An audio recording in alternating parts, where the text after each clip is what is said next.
We're rolling.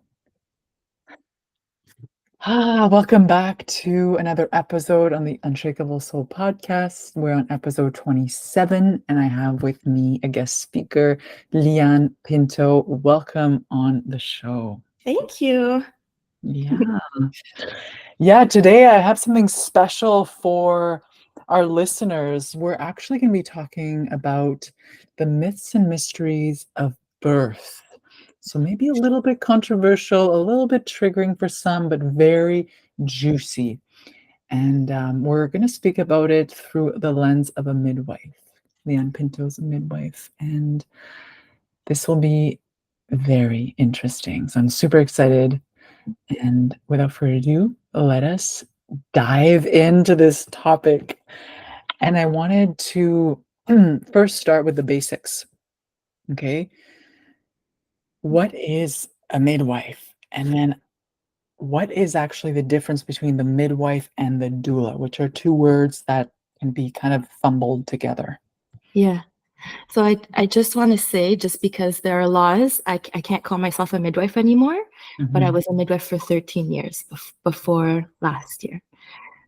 So that question about the doula and what a doula is and what a midwife is asked all the time. It's a great question. A doula is someone who is there to support a client in labor. And sometimes that doula might do like a few prenatal classes before and might help with the postpartum later. Or sometimes there are also postpartum doulas. They're people who are really there for support. The training that they have is not regulated whatsoever. It could be a weekend training. It could be just like a lifetime of knowledge that they have because of how they were raised by their moms, or it could be anybody. Like whoever is at your birth could be a doula. A midwife is a regulated healthcare provider. So usually it's a woman, but it doesn't have to be a woman. Sometimes there are men midwives. And the midwife, prescribes for the pregnancy, orders ultrasound and other diagnostic tests and screenings during pregnancy, and then in labor is there to what we call, I don't like the word, but we say manage the labor. And we still support the client, but we have a lot of documentation and discussion with the other healthcare providers, the team, that kind of thing. And then in Ontario, the midwives follow up for 6 weeks after the baby is born, with some home visits in like the first week or two. And after that in the clinic for the baby's well-being and the mom's breastfeeding and the mom's well-being and that kind of thing. Mm-hmm. Okay. So what I want to bring this back. What brought you actually into this profession? Where does a lot. My mom was a nurse in obstetrics when she was young, the first 4 years of her career. And then she went into public health, but with families and still with newborns and that kind of thing. And so the discussion at the dinner table was very biology in our home, a lot about women's health, and it's what I ate up. I just wanted to know more from my mom. And then when I was in grade 12, my chemistry teacher, because people were coming to me and saying that's something I should look into, and I didn't like the idea of a home birth, just because our culture understands birth in the hospital setting. So we're all kind of primed to understand that there are emergencies that can happen at any time, and that births are done in the hospital. And that's how I understood birth at that point. But then my chemistry teacher lit up when I said that to him, that people were telling me to look into midwifery. And there was so much love for his midwife, so his partner's midwife, that it flipped me, and it flipped my perception, and I went looking into that more. And then my heart turned into flames, and I couldn't stop not wanting to be a midwife. Yeah. So the other things is in Ontario, and I think across most of Canada, but not all of Canada, midwives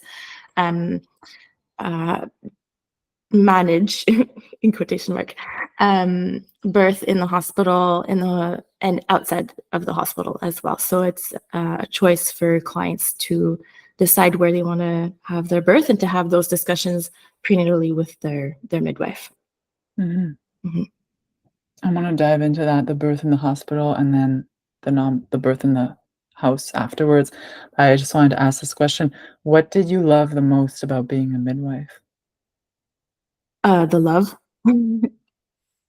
Yeah, there's it's just such a buildup. The care is such a buildup. So you get to know your client, and then you get to see your client more and more as the pregnancy moves along, and then they call you in this moment of extreme vulnerability and trust in you. You go to their birth. It's the most intense, wonderful moment of someone's life, and they've called you to be a part of it. And then you see them the day after, and then 2 days later, and 2 days later. So there's just an incredible amount of love in midwifery. I can see that. Mhm. Coming into a little bit more of, I guess, the myths aspect of our conversation, what, in your so many years as a midwife, what expectations and preconceptions have you heard women express to you as they start their 9-month journey and even like before that, right? And just the expression of their thoughts and their beliefs around being a mother and the birthing process, the whole process. What their expectations are of becoming a mother? Yeah, and how it's all gonna the lead up to it too, like the 9 months, give or take a couple weeks. Like, what is that? Like, what thoughts are they thinking? What's their belief around the whole pregnancy itself, right? So the prepartum and the postpartum and the whole journey in between. Yeah. Everyone's path is so different. And the what they expect and what they have in their minds, it really depends. I find depends a lot on their mom's journeys and what their moms have shared with the client. So some clients who are more hippie granola, and I don't mean to me, I think that's a great thing to be hippie granola. It means you're taking care of your health and your well-being. Those clients will have maybe more even excitement towards being pregnant and what's ahead.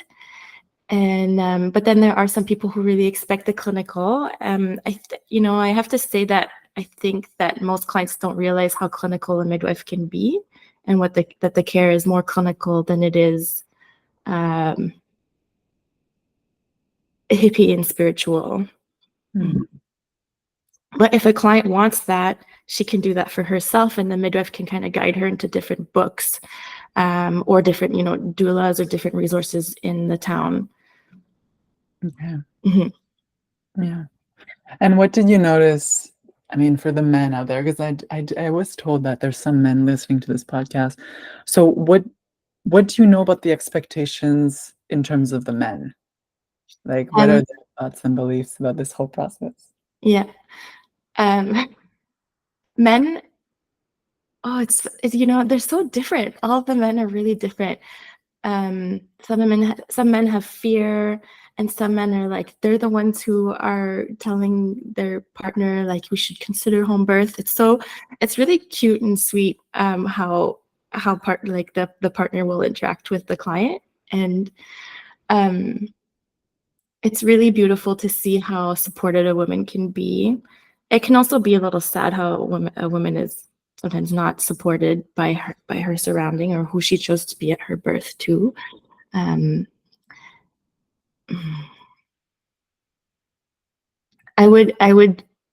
actually used to remind all my clients to tell their partners, because during COVID I couldn't see them. I couldn't see the partner until the birth. And I used to tell the client, please remind your partner that I'm there for you. That doesn't mean I don't want to be there for him, but you're my priority.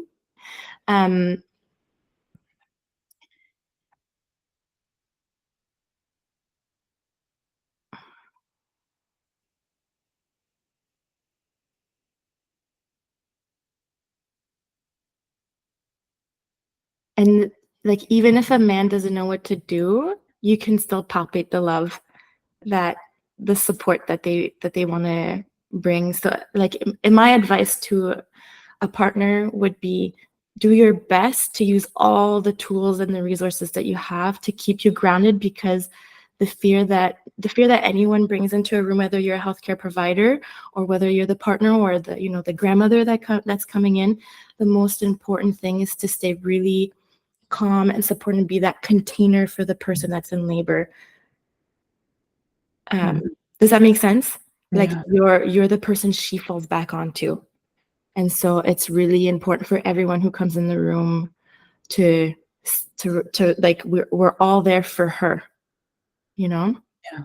hmm And so sometimes I would say to the client's partners, remember, you need to drink too, and you need to eat too, because we all know how hangry we can be, Yeah. what that means. And so if you're going through a labor that's 24 hours, 36 hours, or multiple days, it's really important to keep fed and somewhat rested, so that you can really show up for the person in labor. Yeah, I love this aspect you bring up, and the people that are supporting and surrounding the woman that's going through the prepartum, her experience in the postpartum, to have their self-care, like, down packed, to be the holding safe container for her, because she's going through, like, a vulnerable time and going through ups and downs probably, right? So it's nice to have that reminder. Mm. I just thought of something else. Men are more about the details of how. And so if, let's say, you're planning an out of hospital birth, the men or the partners will, they're the ones who are going to do like the drive from the place that they're delivering to the hospital that they would maybe need to go to. And so that will ease a partner's mind. And it will also, because the partner's mind is at ease, then the client's mind will be at better ease and will feel the ease from the partner. So things like that. And then the book that I recommend my clients and the partners, whoever shows up in labor, is it's a book by Penny Sinkins, and it's The Birth Partner. And that's where I start with my client. And as I get to know her, then I will recommend different things to her. But that's a book that I recommend to everyone. Nice. Mhm. Yeah. All right. The other question, getting a little bit deeper here, that I wanna ask you is, what information and or experiences have you encountered in your time as a midwife that really shook you to the core, that Mhm. kind of, like, got the fire, maybe not of passion, but yeah, you could see the anger turning into passion, like, that was like, "Whoa," where you saw, like, something that you didn't really like?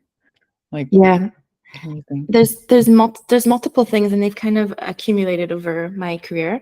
Mhm. But the part that I find the most devastating is how we treat one another, and the fear that we instill in one another, and the control that we put on other people.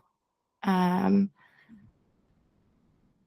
Sorry, the fear that we put on other people to control them, and how we affect people's careers just because they offer choice. And to me, choice is extremely important. It's midwifery, the biggest pillar. This is also the college. So the college is the regulatory body of midwives. The biggest pillar is informed choice. Mm. And it's sad to say that a lot of midwives, including me, fear works on me too, um, controls and limits what we do and what we learn and how we provide choice to our clients. And then, fear, really rose in during COVID.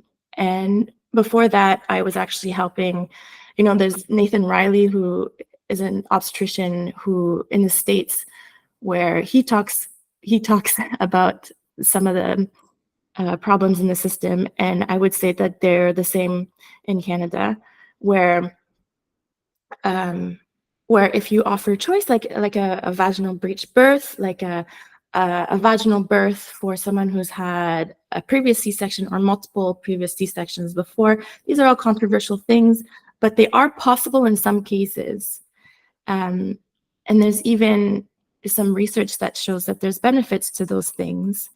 And it really is about the client. And there's so much fear that we're actually not offering those services to clients in a way that is integral and holistic and really there for the client, and not about fear. So let's extrapolate that fear. I love diving into fear. What would that mean? Like, it's not about fear. Like, what do those choice options, like, how does fear become part of the choice that one should have in how they want to give birth and go through the whole process? Yeah. So like there's so many aspects in care that you can choose from, but I'll just use vaginal breech birth because that's a big important aspect in my career in the last 5, 6, 7 years of my career. And if you ask a person, you just mentioned breech birth, they're like, oh yeah, so you do C-sections for those.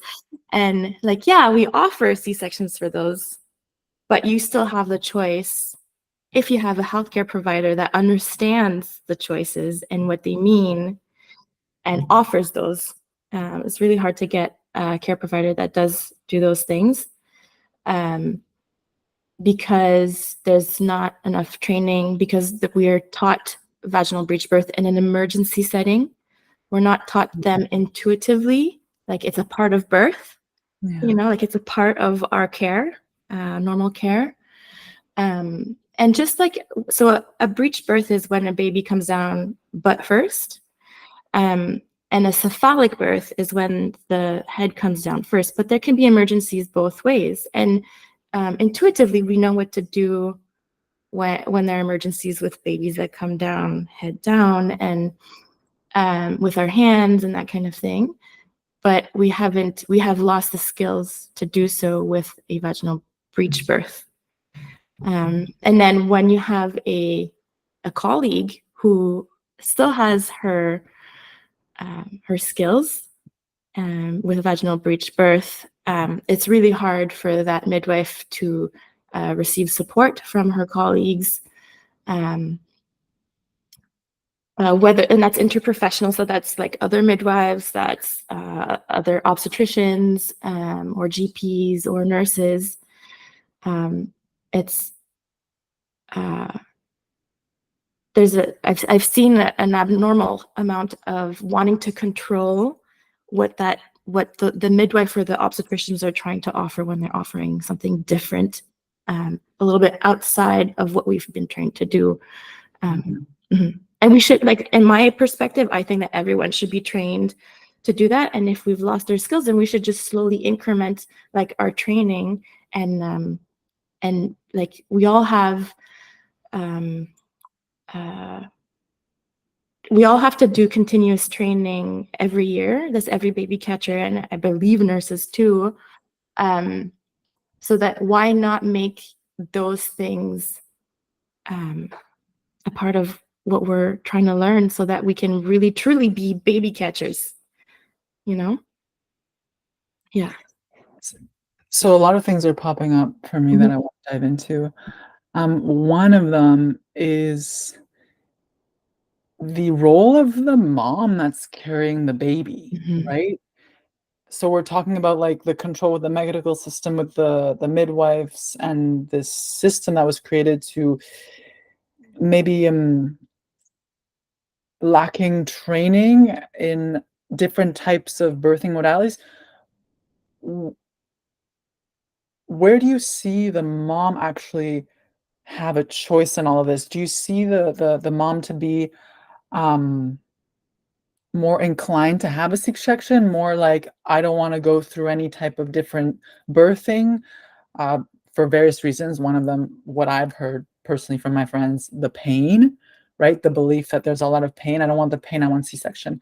Like, do you see a lot of that coming through, that kind of fear mentality of pain to want a different type of birthing process, right? Or do you still see like, no, I want to like have a natural, I'm putting quotes here because even that, some people are like, what is natural anymore? Mhm. What you're saying about intuitive, that to me really resonated. Like, yeah, like I think that's really where our power is.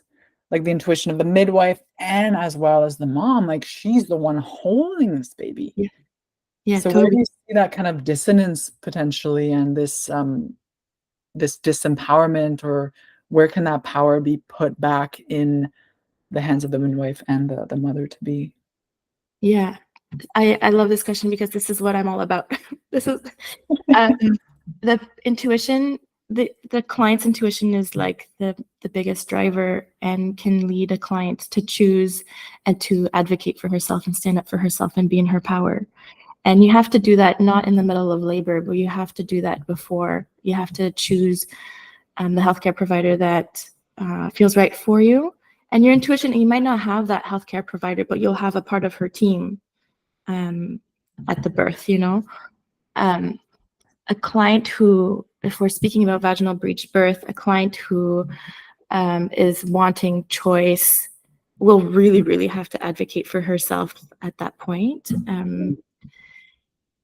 And I would recommend that she goes around, she sees a lot of healthcare providers and gets the person that has the most and has the least amount of fear. When it comes to pain, the idea of having a painless C-section does not exist. So, so I know that there are some clients who choose to have a C-section or push the healthcare provider to provide a C-section without a real medical need. And um, my clients didn't do that. They came for midwifery care, but it does happen to some midwives and to some OBs. And the idea of having a painless C-section, I haven't seen. But it doesn't mean that that's not true. You could like even use your hypnobirthing skills to help with your pain for a C-section. And I have had clients who have came to me and they're like, Leanne, my vaginal birth, my home birth or my vaginal birth at the hospital, my vaginal birth at the birth center was painless. They actually and the first time moms too. So because first time moms have longer labors in general, not always, but in general. And they come to me and they're like, my birth was painless. And I have my friend Dasha who has had 3 births and she had an orgasm in her 3rd. And it's because she learned from her other 2 births that she was holding on a lot with her first. She was like, no, no, I don't want the next contraction. No, no, no. So like her body would tense up. And so the contraction had to work harder and the baby's descent had to work harder to, to happen, to open and to descend, for the baby to descend. But so her advice to all moms that she sees pregnant, if they're talking to her and they're asking her for advice, or she just says like, do your best to just let go and not say no. Like, so my mantra to all my clients is say yes to your baby, especially when they're pushing, because that's when there's a lot of energy in the room and we're all up and because like if you're just dilating, we can kind of sit back and knit if everything is normal kind of thing, like it's keep it normal, keep it calm, keep it quiet, put some music on. But when you're pushing, it feels like go time, and so I always say yes to your baby, and the client will then repeat it because it's just where she is. She has to turn off her brain and she'll say, yes, baby, come out, baby. Like, tell your baby to come out. So have that as your mantra and know that your baby is coming out. Oh, I love this because it's such a parallel and meshes with yoga, meshes with like, you can say more spiritual teachings, this notion of surrender. And it speaks also to a lot of struggle that we have when we stay in the mind, where a lot of stories can come, where a lot of kind of rational, like pain, I feel pain, I don't want pain, resist, right? But it's just deep allowingness, like allow it to descend, allowing. It's like if we were wanting to hold on because it was like better when it was within our stomachs, right? This fear of like what's going to happen when it comes out.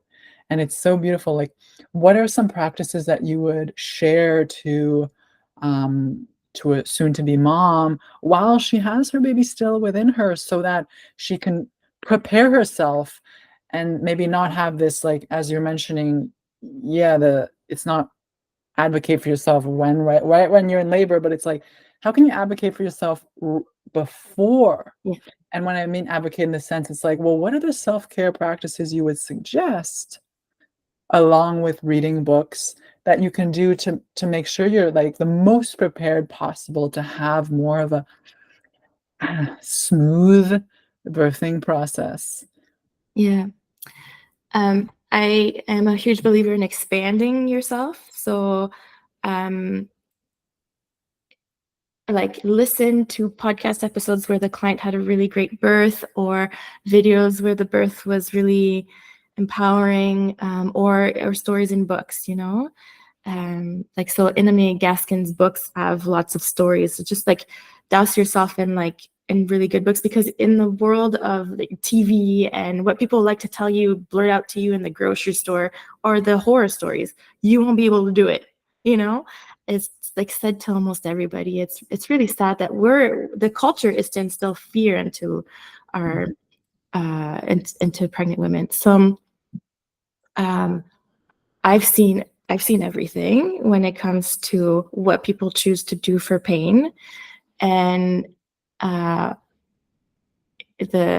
like empowering yourself. It's super important to remember things like hydration. And it helps with pain. Keep your electrolytes and your fluids in. To prepare yourself more, I'm a huge fan of doing lots of body work. If you're a tense person, or someone who has a job 9 to 5, or the pace of your life is something that creates anxiety or depression. And by anxiety and depression, I just mean like the regular, what our culture is, like the regular amount of anxiety and depression.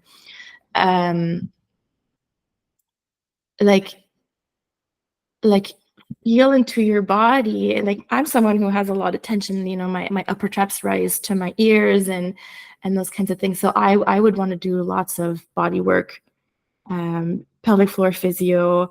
I would see a naturopath before. I'm someone who birth is my life, and so I would do everything. But those are just examples of things that I would do. If some people like to work out really hard, and it works really well on their systems, while other people, working out really hard creates a lot of tension in their systems. So a one size fits, like, one rule that fits everybody doesn't work. Yeah. If you're a tense person like me, take some magnesium, things like that. So be in nature instead of working out. If go for a hike or for a gentle walk, put your feet in the grass, or put your feet in the sand. Do those more gentle things depending on your body. Yeah. I love that because it invites the woman back into her body, Mm-hmm. into the wisdom of her body and listening. And again, it goes against like this society wants you to have this one size fits all, like this is what you do, da da da da, which is usually instilling fear, right? So one way to take the power back, if I understand, it's just taking like listening to your body first and just saying like, well, what do I need? And that can change day to day. Yeah. Right? And yeah, like, my friend was telling me about a friend she had that was pregnant 8 months and is just, like, still working out and whatnot, and I don't know if that's okay or not, but she seems fine and not. So I feel as though it depends on your body, on yeah, and what you're just listening to your body and its needs, right? If you need to rest, rest more, Yeah. right? Yeah. Right. And if you ever want a baby, or have you potentially want a baby, start before you're pregnant. to listen to your body, what your body needs for food, for rest. Mhm. That's a huge lesson that we have to learn in this culture. We don't listen to how much rest we want, and it's all about pushing, pushing, pushing, more, produce more. And by the time you put your kids to bed, you go back to work. So you finish up your documentation or whatever, you know. So that can work sometimes when you have a lot of energy, but it won't work sustainably. And that's a lesson I've had to learn. Not that I have kids, but just that, you know, the overwork thing is cultural, and it hits everyone. Yeah. Mhm. And what have you noticed, in terms of women that choose to have you experienced this working with a woman that choose to stop work during her pregnancy months versus the woman that chooses to work literally until the end? Mm. First, have you experienced that? And secondly, if so, what were the differences you've noticed in their energy, in their stress level? Yeah. If you're happy with your work and you have a good team supporting you in your work, you'll be happy and you'll be able to do it for uh, a good amount of time, depending what kind of work you do. Like, so if I had a client in front of me and she's a midwife, I would be like, okay, we're gonna like when you start your leave, because of the the 24-hour work that a midwife does Mm, isn't really great for pregnancy. So for that, those kinds of shift works and on call work, I would say to try to minimize that, you know. But for regular, government work or whatever work, if you're happy doing what you're doing, keep doing it. Um, if you're unhappy with what you're doing, it's going to affect your entire life, whether it affects your birth or not, or whether you know that it does or not. Um, the A lot of clients will ask for notes for time off and that kind of thing, but ask yourself why and how can you change your work and or your team so that you feel better supported in having, like, do you really need to work 9 to 5, or do you just need to finish this project?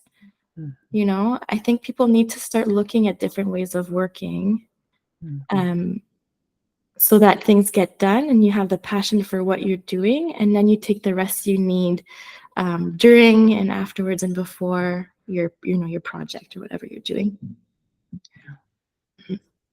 I love that. Even regardless of if you're pregnant or not, Yeah.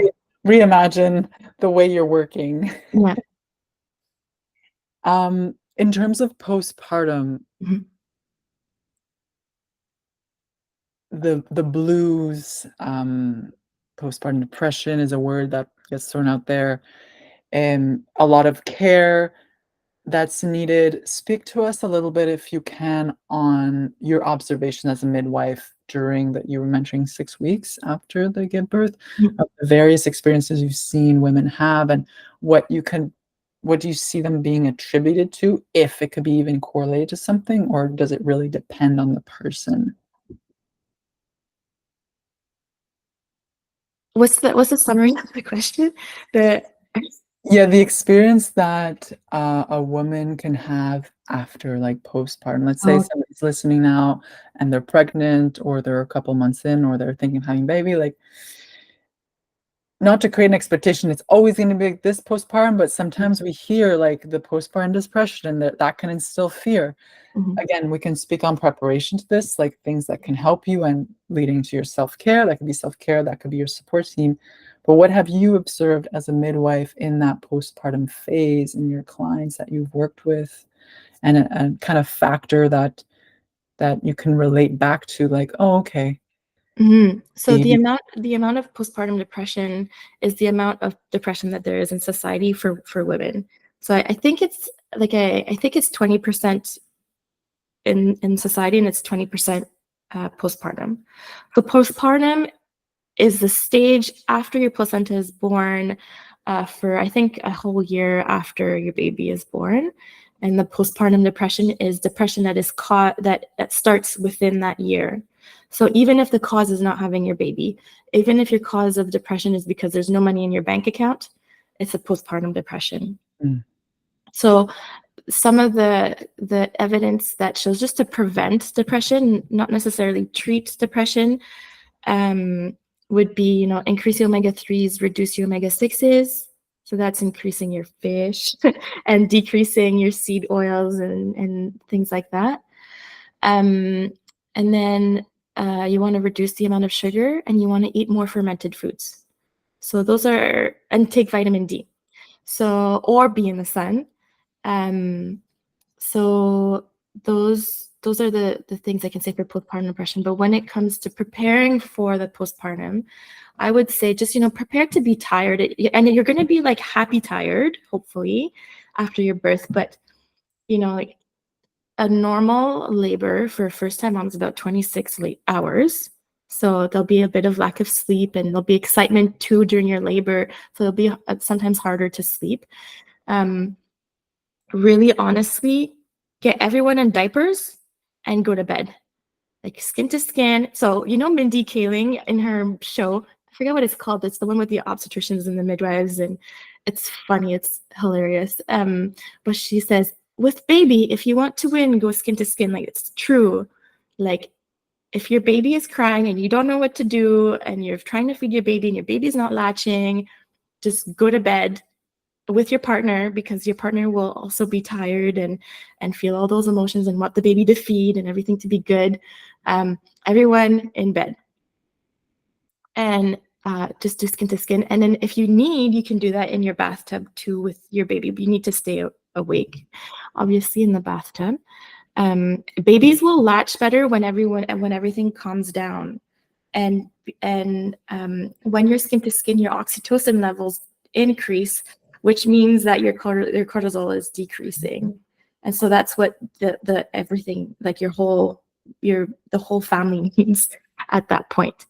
To prepare for the postpartum, the two books that I like to recommend to clients, and there can also be some courses in your area or online courses too. But the books would be like the one by the La Leche League, which is all about breastfeeding. I'm a big fan of getting some support systems in, whether you have a midwife or not. If you have a midwife, that she will be one of your support teams for breastfeeding. And she'll help you kind of guide you with like what is normal weight loss and what is a normal weight gain, because weight loss is like, I wish that everyone knew that the baby losing weight happens to 100% of babies, and it's normal, and the baby is designed to do so. The amount is, and depending on the baby, is different, So the colostrum, like learning things about why breastfeeding is so great. The colostrum is like just a little bit of milk, but it has like everything the baby needs, and it's a laxative. So that means that the baby's going to poop more than the baby's ingesting. And so that's why they lose weight. And then the milk comes in, day 3, between day 3 and day 5. And so every day in the first week changes everything. So your whole schedule is going to change every day for the first week. Being prepared for being tired and things to change a lot. If you're a grandparent, or if you're someone who likes to be really organized, get lots of frozen food, get people to bring you food if they're coming in to your home. If they're supportive enough to be in your home, get them to bring food. Yeah, homemade food, preferably. Right, for you, right? Yeah, for the client, yeah. Yeah. Mm-hmm. I love that. Okay. Next, pre-final question. Uh-huh. So I know we can dive super deep, but just for this episode, I wanted to give just people a little overview, and we've already dove in really deep, which I love. If you had a magic wand, Yeah, and you can do on the medical system in Canada, or if you can even, like, if you had your queendom of midwives and doulas or whatnot in the whole medical system, in your queendom, in your reign, what is one thing that you would change or adjust or adapt? Like one of the key elements that you find, if could shift, would benefit everybody. Yeah. So that's like the support team, like the spouses, the woman that's gonna be giving birth. Oh, at a personal level, I would say there doesn't need to be this much fear. Mm, That's what I would say for the culture, mhm, a personal basis when it comes to healthcare system and all systems. Actually, I would say that our perception of profit needs to change. Um, Profit isn't money, and I know we have to work within money what money we have. Um, but we should really be seeing health as wealth. And right now we're seeing an increase in chronic illness um, in North America. And what we're doing doesn't seem to be working to decrease those. And we do see, if you work at a hospital level and the administration, and as well if you're a partner at a midwifery clinic, or you're, the owner of a medical clinic, it comes down to money, and it crushes our soul as a midwife or a physician. Like, you could just tell that we didn't go to school to catch babies to then reduce the client to money. mm, And we're doing that. So there's things like I've been told, like, from midwives and obstetricians, like, don't steal clients from us. It's like, okay, where it's not stealing, it's providing choice to the client. It's providing more options to the client. Well, that's just one example, but I really feel like how we value profit over people is a worldwide thing. It's not just in healthcare. It's an entire culture that we have to change, and we're all culprits. Like we're all a part of this, right? mhm, We're all responsible. That's the word, not culprit, but responsible. And how we do that in our homes, and how we do that in our work. And so I wish that we had a better way, better perception of what we want to do. Remind ourselves what we want to do. mhm, Which is like, if I was to see the population get better, I'd be a lot more motivated to be a midwife. mm. So you're saying that what you're seeing, the fear being instilled, Mm-hmm. the lack of, um,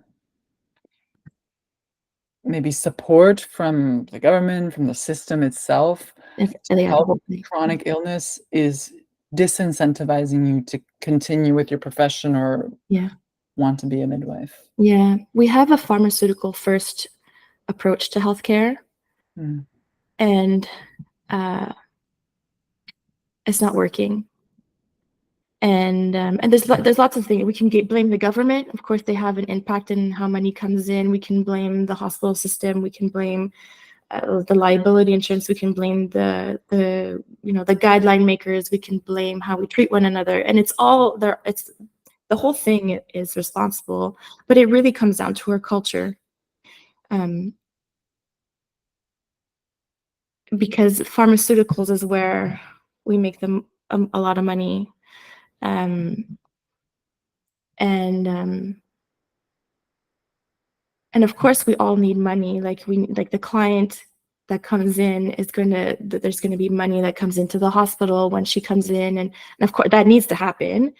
But can we come back to the idea that we want all clients to be cared for the way that they want to be cared for?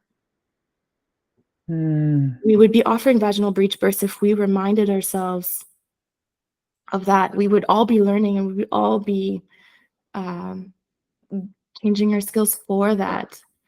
Um, and we would be doing it within a container that's safe, of course, right? This isn't like just do vaginal breech birth, but Right now we're seeing the C-section rate increase, and we know that there's no benefit. There's no reduction in what we call morbidity and mortality. So morbidity is just having outcomes that we don't want.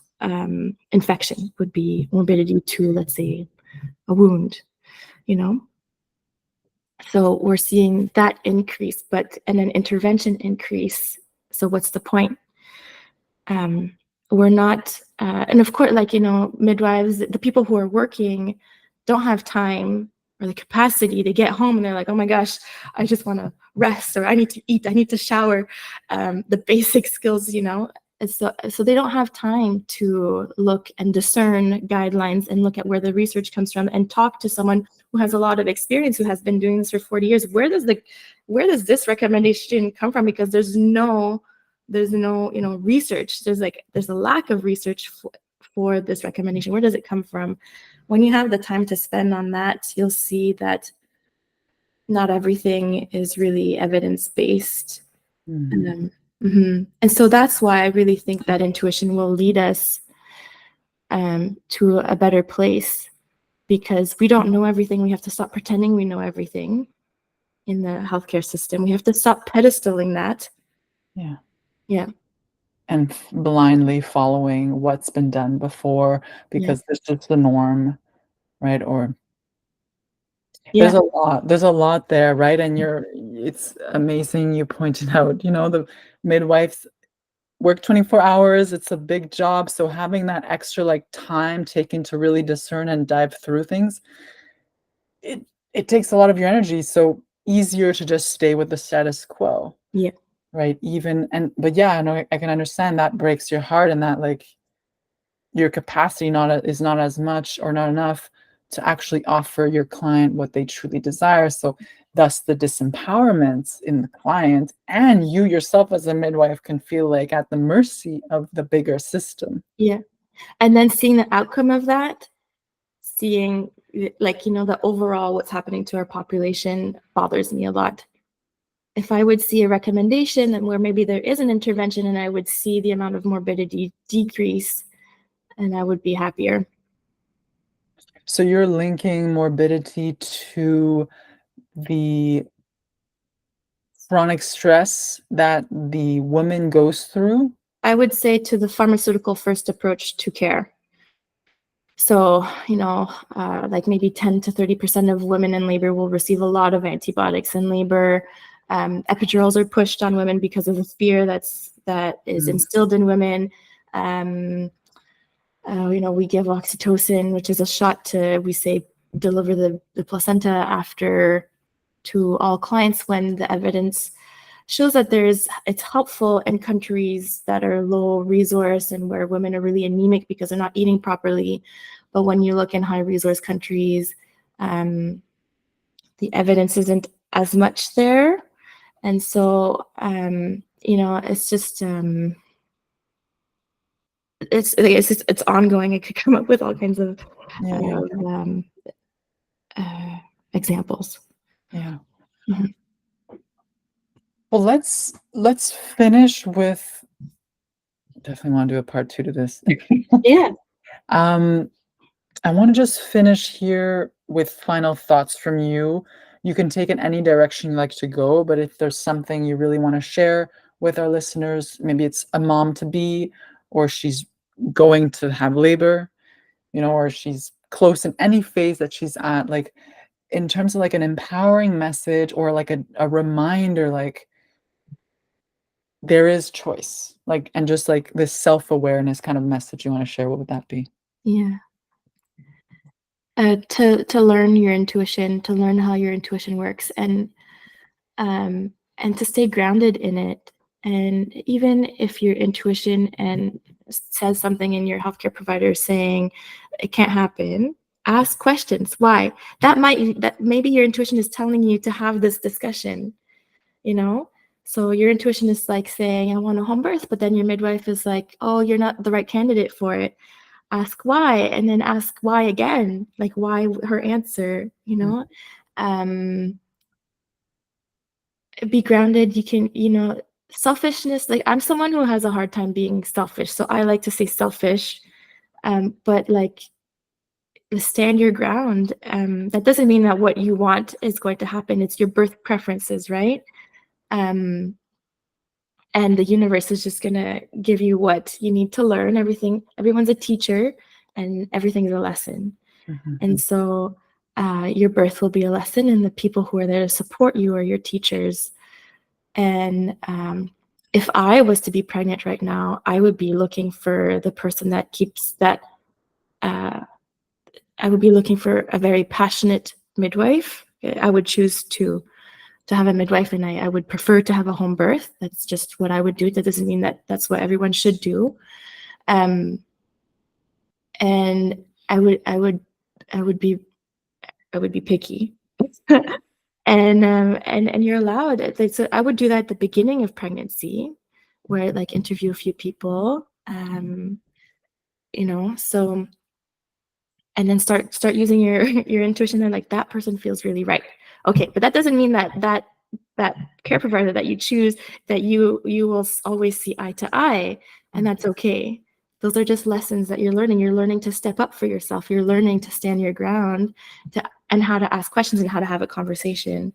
And that care provider can give you guidelines, can give you research, can teach you about your body. And that's why you should be coming to care, is to learn about your body and learn about your choices. So see it like that, rather than someone that you give the authority of your body and your health to. The midwife is not an authority. Sometimes in an emergency, you'll hopefully have gained the trust of the person at that point. But emergencies don't happen every day. Like, they don't happen to every client in labor. So, but when they do happen, hopefully you've had those interactions and those discussions, and you know that your healthcare provider will have helped you prevent those things from happening. Yeah. Yeah. Yeah. No, I love it. Just reminding yourself that, just to stay in your body, Mm-hmm. stay in your power, like you have a voice. Get curious. Yeah. And choose like, who's on my team? Like, who's you be on your team, Yeah. right? And then your partner, of course, and the midwife, right? Who's gonna Yeah. journey with you? I will even say that it doesn't even have to be your partner at your birth. It doesn't have to be the father.